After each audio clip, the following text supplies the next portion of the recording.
Mike, I have heard that you're raising a $500 million hedge fund. What can you tell me? You know, I can't confirm or deny it. The SEC doesn't allow us to, but let me just tell you that I'm really excited about the space and I'm working real hard in it. Why? What on earth got you interested in Bitcoin and cryptocurrencies? You know, back when I was at Fortress, I got a call from one of my partners who was a traditional Luddite, but he had moved out to the West Coast, and everyone out there was talking about Bitcoin. So he called me up and he asked me to look into Bitcoin, and I literally spent an hour on the internet, and at that point figured this is a perfect asset to see a speculative bubble in. And so my first instinct was, hey, let's just play this for fun because it's going to go up because there are a lot of libertarians in the world, there are a lot of anti-government people in the world, and that the Chinese were getting into it. And so my first instinct was really that simple. And like a lot of things in life, once you start making money in them, you dig in and you try to figure out more and more. And, you know, it's been a journey where and it hasn't been all straight up. It went down. But we really quickly, you know, back when I was at Fortress, decided this could be something special. And we invested not some on the firm's balance sheet and some with a guy named Dan Moorhead who ran a fund out there. Just thought, let's be in the ecosystem of the thing. And, you know, it actually kind of worked for a while and then went dead for a few years. And my interest with the volatility dying kind of also died down. And when I left Fortress, in 2015. In 2015, I looked at my portfolio, and I had a lot of Bitcoins and other investments in the space, and I said, what am I going to do with these things? And luckily enough, I had in your PA? In my PA. Your personal account.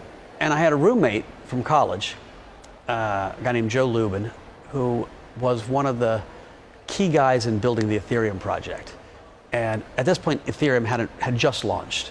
And I called him and I said, Joe, can I come to your office and you can give me a tutorial on like what I own and really let's think through, should I keep this stuff, should I buy more? And I went over to Bushwick in Brooklyn. This would have been January of last year, 2016. And I expected to see Joe, a dog, and one assistant. And I saw 30 dynamic young people crammed in a Bushwick warehouse, coding, talking on the phone, making plans for this revolution. And then all of a sudden he pulled up video screens and there were people in other countries and he already had 40 employees. At this point, Ethereum was about 85 cents. And, you know, macro guys are instinctive. My instinct was, damn, I want to buy a chunk of this company. And literally, right then I was like, what does it cost to run this company per year? If I give you $10 million, how much would it help? And as we started talking about a deal, he said, you know, it's going to take me a while to figure out exactly what the company looks like because one of the unique things about this culture is it's distributed everything, distributed trust, distributed ownership.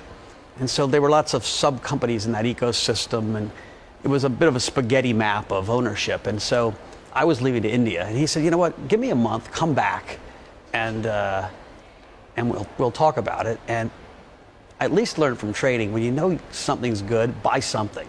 And so I ended up buying a bunch of ethers when they were, you know, call it $1.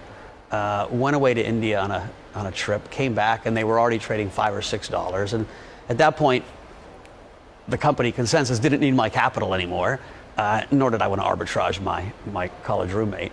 But that's when I really got re-engaged. And because I sensed this almost revolutionary zeal amongst the people there. And I tell you what, fast forward 18 months, and what I'm seeing really is a cultural revolution. We have drinks in our office on Wednesday nights. One of the young guys I hired asked me if he could have crypto meetup. And now every Wednesday there's 70, 80, 90 people, and they get there at 6 and they don't leave until we throw them out at 11. And they're exchanging ideas, and there's an energy in the space that I haven't seen in anything in a long, long time. And so the more I dig, the more exciting it gets. Because it's not just about Bitcoin. You know, Bitcoin was an amazing experiment. It was an amazing revolution in lots of ways. It was a revolution in cryptography, a revolution in economics. Can you create this currency with a fixed supply? And then there was Ethereum that really is an architecture to build on top of, almost like a public utility. But The real revolution is this revolution of decentralized world, decentralized living, right? We have all these big institutions that we come to trust. Some are trustworthy and some aren't. And this community thinks, hey, there's a different way of doing things.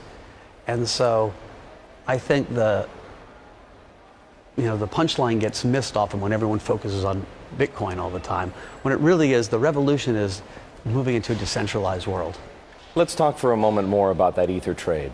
How much did you put down on that marker? Well, I put down enough to make a fortune, because anything you buy something at 1 and it goes to 400, you don't have to be that smart. But I was trying to buy a lot. It was very difficult to buy. So you would have bought more. I would have bought more. I wanted to buy $2 million worth, which now would be worth $700 million. And originally it was just, you couldn't find them. New York State passed some laws to protect the consumer that you can only buy digital currencies through regulated exchanges. At that point, the only regulated exchanges was run by the two Winklevoss brothers, Gemini, and they weren't trading Ether. And so most young guys, no big deal, we'll set up an account in New Jersey and just buy them there. And, but one thing I learned from a long time on Wall Street is don't break the rules. And especially if you get wealthy, really don't break the rules. And so we have a cheeky sign in our office, we're too rich to go to jail. Like, don't break the rules. And so it was hard for me to accumulate them. You had to buy them OTC.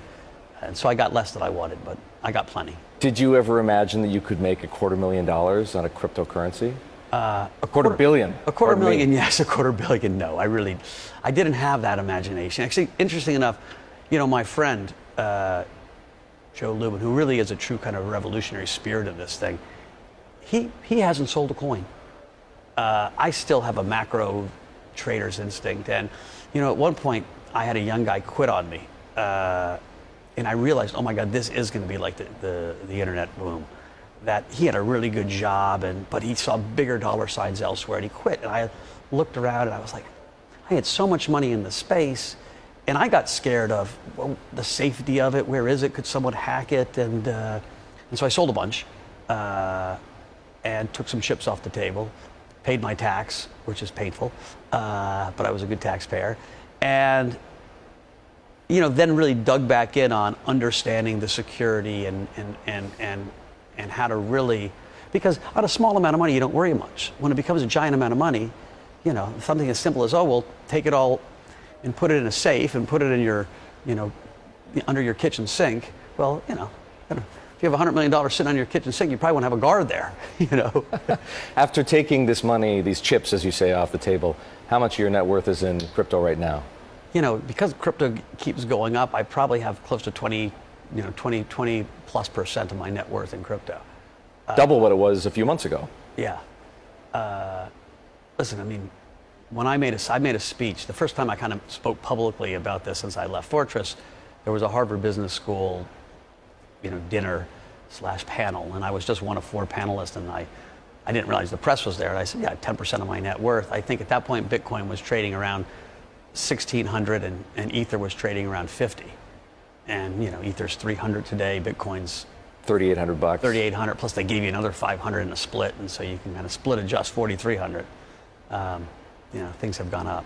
Tell me something. How does someone who immersed himself in macroeconomics for 30 years, right, who pored over current account deficits, who placed bets on interest rate differentials, get comfortable conceptually, intellectually, physically even, with something as abstract as cryptocurrencies? In a lot of ways, this is a market like any other market, and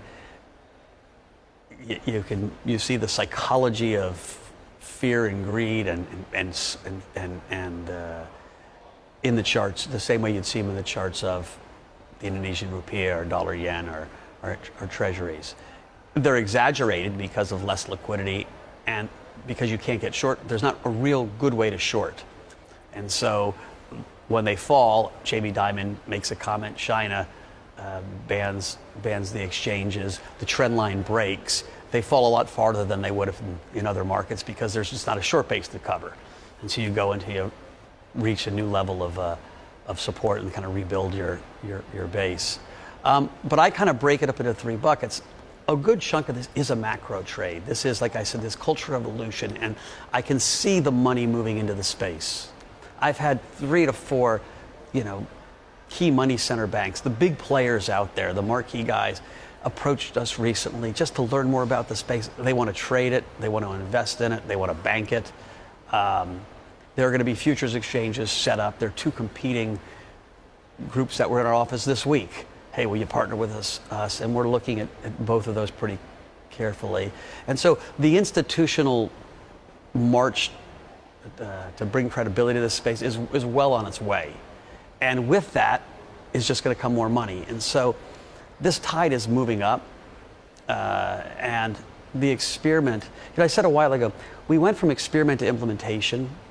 And that's when I got very bullish.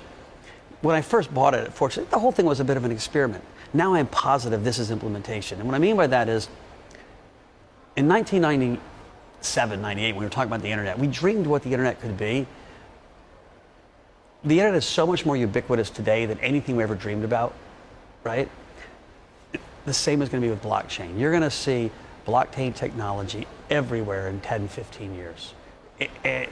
It's going to be a different world in lots of ways. Now, some of that you won't notice. It's behind the television set. Who cares where the wires go, right?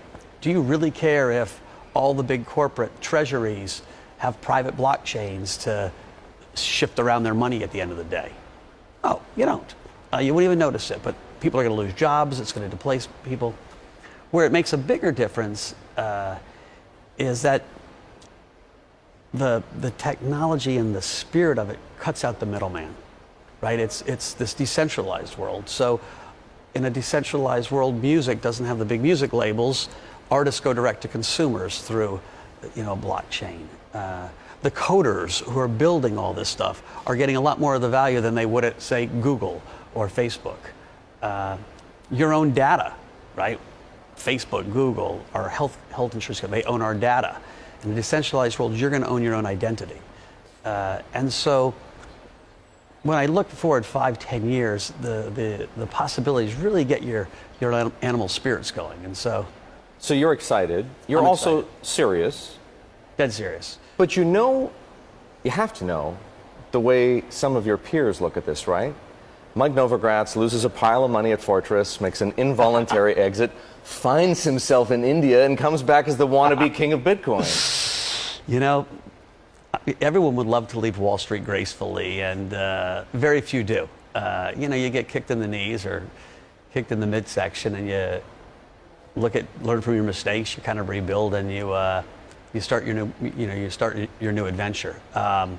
I started this as I set up a family office. I've been investing in lots of things, and what has really got me excited about this space is just I do see it's kind of revolutionary. It's not a money thing, because it's a responsibility to manage money for other people. It's a responsibility to hire lots of people that you don't necessarily need, but I think there is and I always ask myself, what role can I play in this community? I'm not a coder. I don't really do a great job understanding the back. They have to explain it 7 times, and then I kind of get it. I don't have great domain expertise in any one spot. Right? The whole space is about, do you have great domain expertise in something, and can you pair that person with the engineering team? And so there'll be a blockchain for wine. The guy in wine is going to know everything about wine and how it gets sold and how it gets authenticated and how it gets, all the details. Macro guys aren't detail guys by any stretch.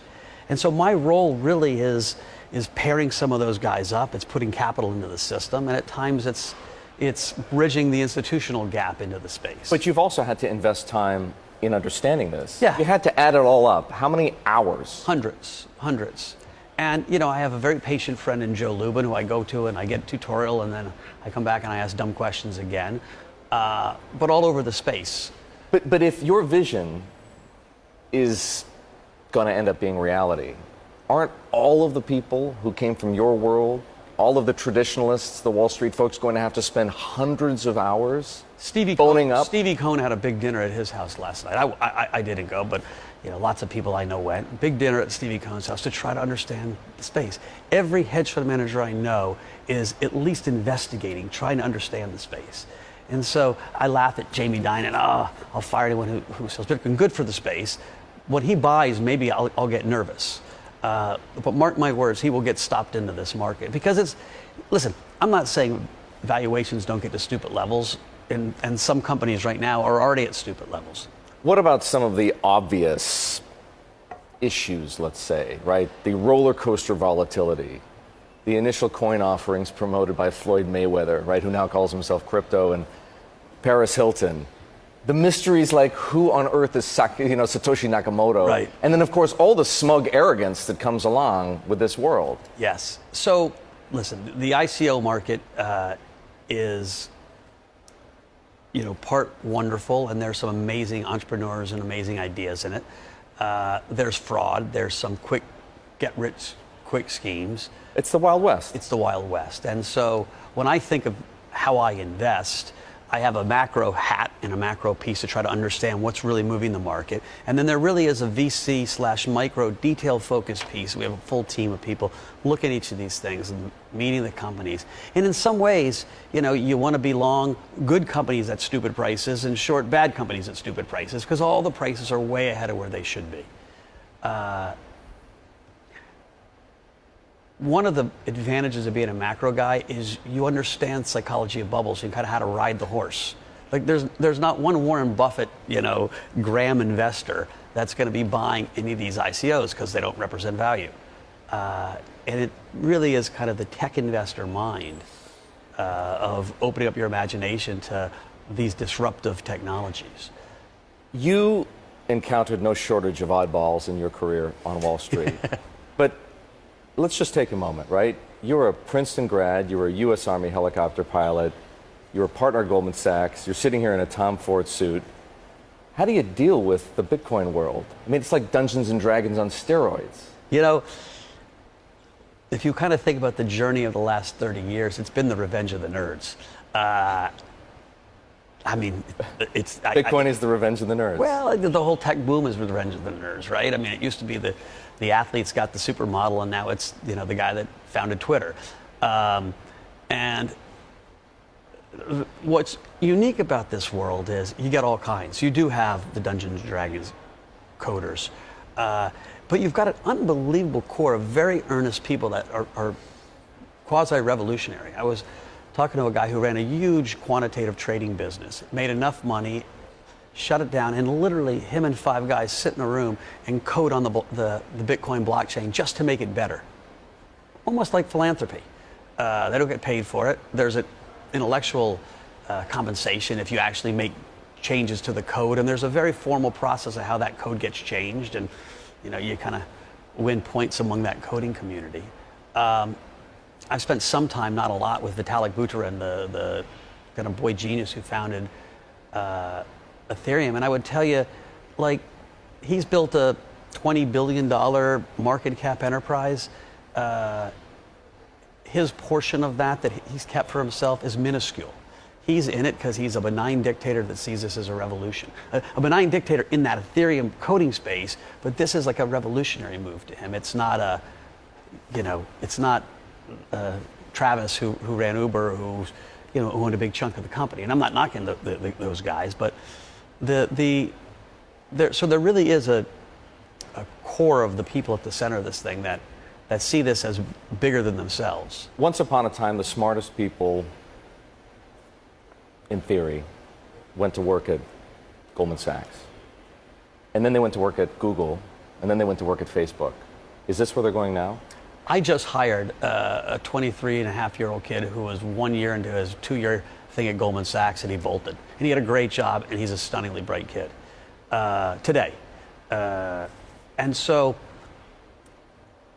Joe Lubin and the guys at Consensus, us at our hedge fund, I'm sure all over this place, have their pick of hiring people. The young people see this as the next grand opportunity. Now listen, my brother quit Goldman Sachs to work at an internet startup about 4 months before the market crashed, and then was like, oh shit, he's doing just fine now.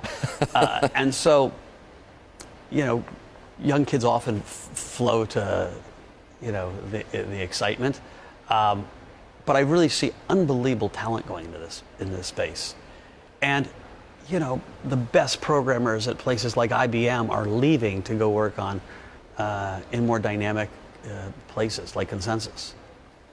There's a big debate, a raging debate over cryptocurrencies, which is, what are they really?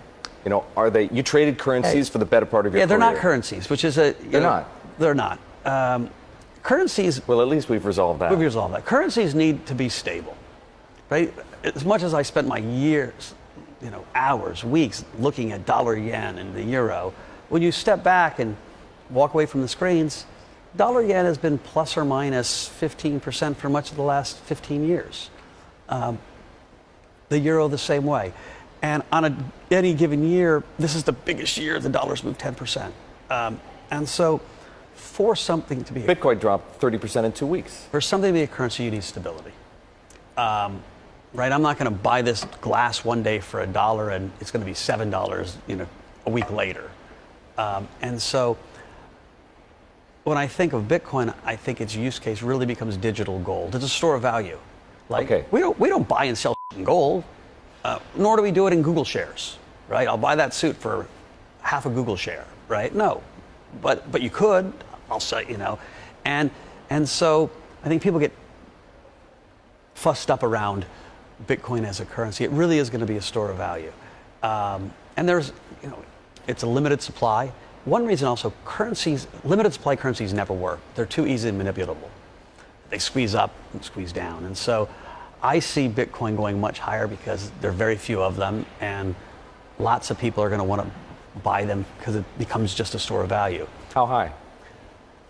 The hard part about speculative fevers is they can really go to places you can't think of. So if you think about 1999, we didn't have these things. And what's interesting about a cell phone is that it gives everybody on the planet access to participating in this ecosystem. In 1999, during the tech bubble, if you were an upper middle class Korean or Taiwanese or Indian, you couldn't buy Cisco or play in our stock market. Everybody on the planet can play in this. So you're making it sound to me as though you buy into the Metcalfe's law evaluation for Bitcoin or cryptocurrencies, that it's the value of the network is the square of the number of the participants. Is that I don't know. I guess I'm asking you, what valuation models apply to cryptocurrency? The way I think about Ethereum valuation, to start with that, is I look at Ether as a commodity and think of it as fuel. And you need a little bit of fuel for each calculation that gets done on the Ethereum blockchain. And so if I think of the future and how many calculations get done on these things, how many transactions, and I multiply that by a little bit of fuel, the market cap should be the net present value of the discounted cash flows. And so what will constrain the price growth is how fast the network can grow. And so both the Bitcoin blockchain and the Ethereum blockchain have big issues with speed at this point. Now, the bet you make is there are a lot of smart people working on that problem. To give you some sense about the scale of the community, so Consensus, I keep talking about this company because that's kind of the ecosystem company for Ethereum. It's the commercialization business of the Ether project. They put out Which company? Consensus put online for free developer apps. Me and you would never download those in a million years. Only coders would download developer apps.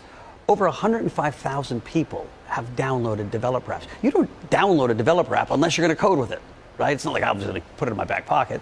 And so there's 105,000 people working on this ecosystem. And so the idea, the bet I'm making is that these guys are really bright and they will stay ahead of fixing, but we actually kind of trade the spikes on this. How far ahead can it get from how fast the network goes? Let's tuck your, you just have to stick the wire, stuff it back there. That's good, that's good. How do you know when to buy and sell? How do you trade this thing? You know, there are multiple ways to trade. One is it's just macro. And so I trade the ballet of the charts, the ballet of the prices. I always tell people I need a story and a chart.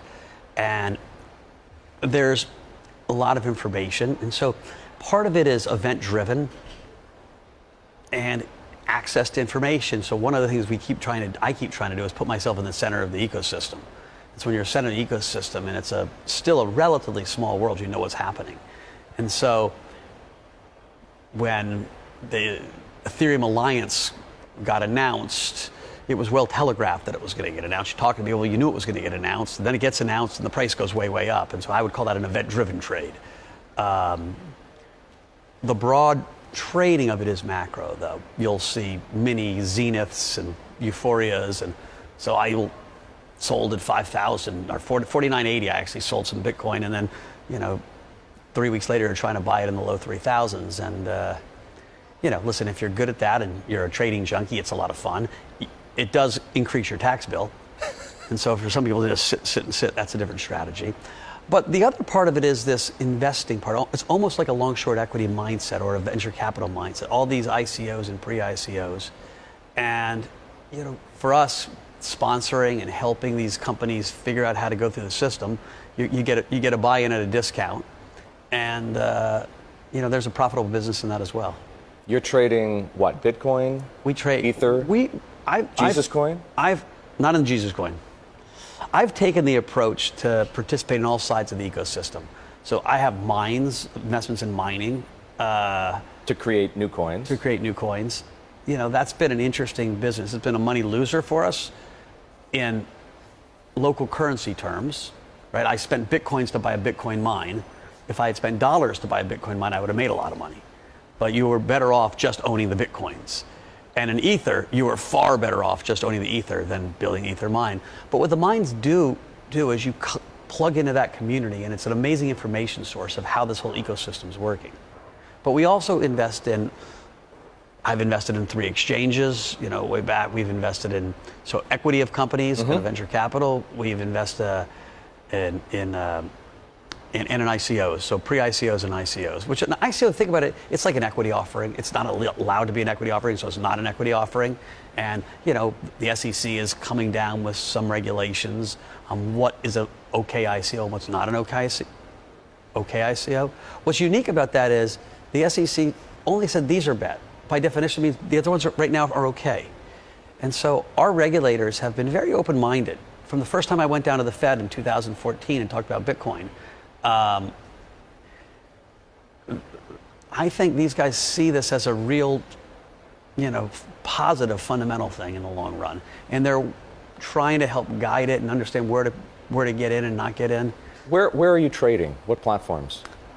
So, we're fairly large, and so we trade at lots of different exchanges. And one of the tricks or the risks in this business right now is the riskiest money you have in the system is being left on the exchanges, because there's no central clearing there, and they're not that well capitalized, and so you don't leave that much money on the exchanges, and so we trade in lots of them.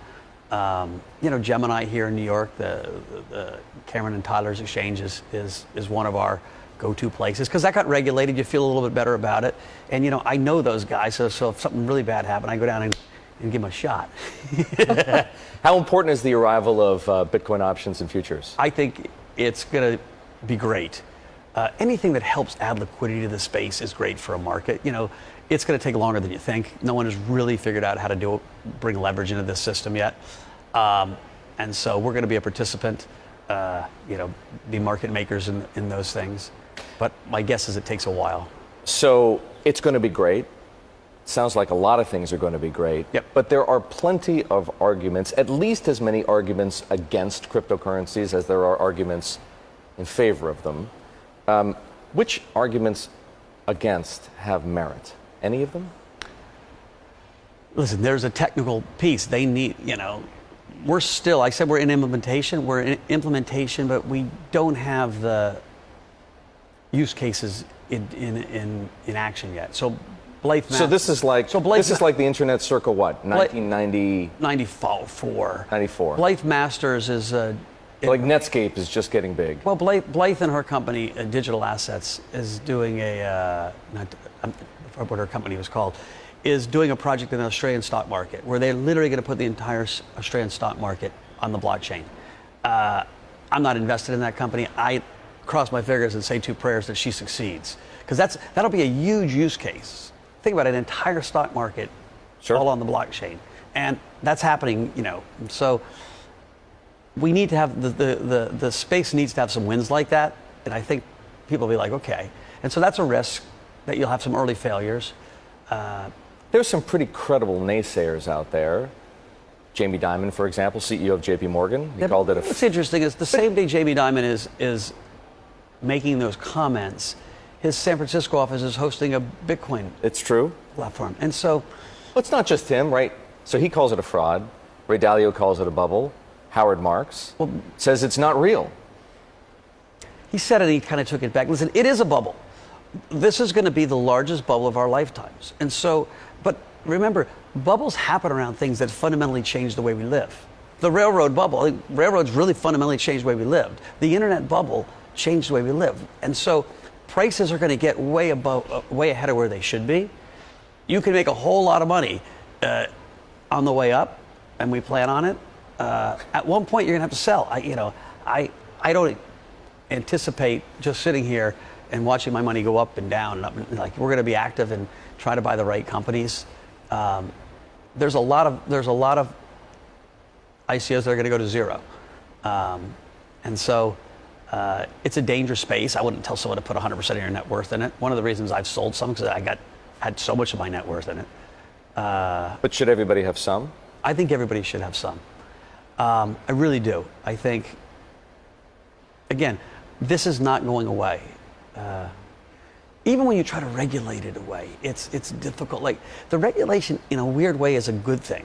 It credentializes it to some degree, as long as it's smart regulation. Now, what China's doing is interesting, right? China said we're banning the exchanges, and my own sense is, and this is not as well of a thought-out opinion as I'd like it to be, but my own sense is that China, like in many things, wants China to really be able to participate and win in this space.